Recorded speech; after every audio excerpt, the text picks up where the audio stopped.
Ladies and gentlemen, let's give Praveen Pardeshi a really warm round of applause. Now we know why Maharashtra is the #1 in terms of state economy for contribution to the country. You have no more bureaucrat. I think now moved as Minister of State, as the Chief Economic Advisor. I think the first time Maharashtra has actually had a Chief Economic Advisor. That's true. And completely, I mean, in terms of competency, few can match Praveen Pardeshi's record. The favorite city, of course, you were Mumbai Municipal Commissioner at some point. He was also Additional Chief Secretary and oversaw the Chief Minister's office and has international experience. Taking all this into account, and I must compliment you on your wonderful presentation. I mean, you really took time out to compare where UAE stands, where you stand, what are the kind of areas you all can collaborate. You had some very interesting areas that came up. And if you look at UAE and Maharashtra, for some, let's say Mumbai and Dubai seem to have an umbilical cord link, right, for historical reasons. And if you take 2 or 3 areas, you outlined them, what is preventing a much larger amount of investment into Maharashtra, given the affinities, given that people come for medical tourism, a whole lot? Where are the clogs and what are you trying to do to take care of them? No, thanks, Raj, for this. Of course, the first is the speed of decision making and also non-backtracking of decisions. Right. These are 2 very important things which with Mr. Fadnavis we have now. The second is unclogging the constraints which are not easily visible but which are known to the administrators.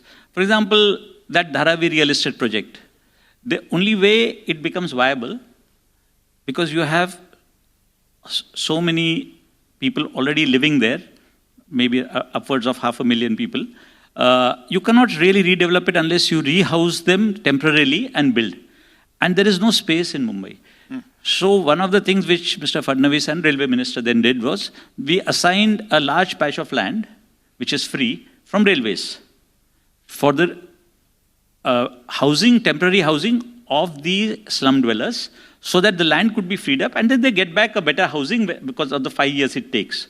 Now this is the sort of detailing that is needed. Similarly, for the work on the Atal Setu bridge, right. That was hanging for many years. It went through first direct tendering.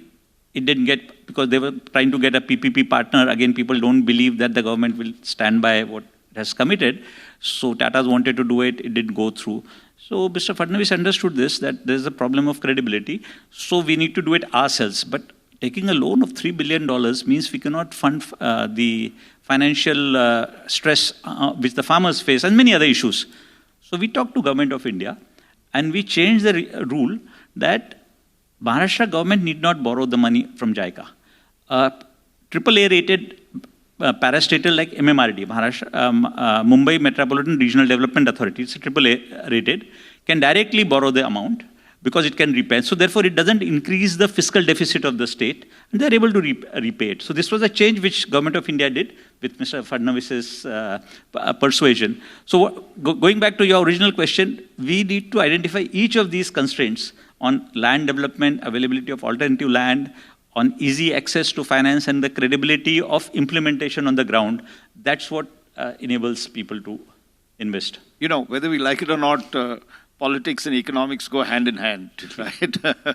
And if you take a look at Maharashtra and the fact that politically it has always relied on coalition governments to deliver. And we've had, we've seen the last 5 years before Mr. Fadnavis came back to power, the kind of shifts in political power that was there. How do you, and as an investor who's coming in and looks at Maharashtra and he says, look, there's such disparate parties, each one with their own ideologies, they don't seem to gel many times. How are you able to convince investors? And is this, any of this coalition politics beginning to impact the economic outlook? You say, okay, we'll give you certainty on this, but some other party pops up and says, no, that's not the way it should be done. What happens and how do you... So there are two parts to the answers. One is going into the numbers. Right. That's again the micro detailing. So the current numbers It's 132. Right. Which is you can play politics a bit. It's okay. No, so again, in a way, the chief minister is able to, control and set the direction. But that's not true this time. Even in the past, when, of course, the number, it was 126 versus 57, so the 144 roughly is the majority mark. That time also, so one thing is a clear vision and clear focus on development and implementation. So these are the three things which enable, different parties to get aligned. If you are only talking about announcements, which do not percolate down in terms of visible change on the ground, then of course, parties may have their political, let's say, differences. But a project which gets completed like the Nagpur-Mumbai Expressway, which connects more than 18 districts across opposition MLAs, across everybody, it brings you on board. You just stay quiet because you know this is not going to happen otherwise. So this, I think, is the key, let's say, the marker for the way Mr. Fadnavis has been able to show implementation versus announcement is the game changer. The other thing was that, and why I'm bringing that up is you had this election which was freebie dominated. Everyone was competitively, pushing for more gifts to the electorate. As a result, your budget is all, really in trouble. Yes. And many of the promises you've made you're finding it difficult to implement. So where does this leave you when you are planning your, 5-year plans? You don't have the money. You need the money from somewhere. How do you start reconciling these facts? And is that becoming a depressant for investments into Maharashtra? So because of the way we were structured with the audience, I didn't go into that part, but thanks for asking it. So this is definitely a very heavy constraint. So there's two parts to this. Part one is how much we invest from the government budget.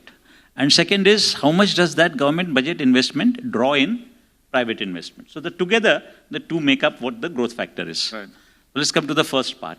You're right, Maharashtra's investment vis-a-vis GDP has been much less in the budget compared to neighboring states like Gujarat, Karnataka. Two examples. We are roughly 1.8 to 2%, they are up to 2.5 to 3% of the GSDP. So we identified, as Maharashtra Institute for Transformation, we identified what is the fiscal space available for borrowing for investment. And that is roughly $1.5 billion without hitting the FRBM limit, that is 3% of the GSDP. But in a way, Finance Department has always been wary of not pushing up to the borrowing limit because a lot of the funds then get transferred into what you said, welfareism, etc. So what we have created now, again under Chief Minister's guidance, is a non-transferable development project pipeline, which only comes from sources which are pre-assigned. So for example, World Bank or the AIB. Now AIB is investing in solar pumps. That money cannot be put for salaries or subsidies to somebody, period. So initially, all the budget of the government would be looked at together, right. And therefore, at the last minute, if you have to pay salaries and pension, that overrides all others. So what we have said, that will stay on with the tax revenue. But the part which is coming as investment projects from AIB, ADB, if we get Abu Dhabi Investment Fund, so many other agencies, JICA is another example, these will not be clubbed part of the regular budget. This is the off budget only meant for investment. Mahalanobis told about the initial investment strategy. The only way to increase investment is to make steel because we can't eat steel. So if money goes into roads, it can't be diverted to salaries. And if that is the head then. So this is the way we are doing and it has been lined up. One final question, and I know you did a lot of the economics, so I'm focusing on politics because I think that's finally what determines the way governments are run. Have you worked out a common economic agenda? Because you have on one side the BJP, you have the NCP, and then of course you have the Shiv Sena, a constituent of the Shiv Sena that's there. Are you all aligned on investments? What is the views in terms of private-public investments that's there? And generally, do they, when for instance, if UAE is going to come, where do they stand on looking at countries' investments? So that's again, you answered a question for me, which is, it's a bit of a political thing, but let me say it in a more economics way. So the one thing which marks these three leaders of Maharashtra, Chief Minister and two Deputy Chief Minister, they are very much investment, infrastructure, development oriented. And the reason for that is, one comes from Thane, right, which is an urban area. Yeah. Another comes from Pune, right, which is another urban area. And the third one who's been the first and the youngest mayor of Nagpur. So all these three urban areas, they understand the value of investment. That's why such big projects have got uniformity. I'll give you an example. Just yesterday, 2 days back, the Finance Commission was in Maharashtra. All three spoke in complete harmony on the need for investment in the Mumbai Metropolitan Regional Growth Hub, for the new infrastructure projects like Vadavan. They talked about Vadavan in complete sync. And so this is, I think, what makes them separate from, let's say, some of the people who thought that maybe opposing the metro or opposing the big oil refinery gives us more political support. So these people are on the more positive side. That's what I think. Well, let's see, as we say, there's still 4 years for Mr. Yes. Fadnavis, and you're going to be at the helm of affairs. But Praveen Pardeshi, for this very insightful presentation, and also for your candor in discussing the political situation and how it will enable growth, thank you very much. Thank you. And let's give him a very, very warm round of applause. Thank you.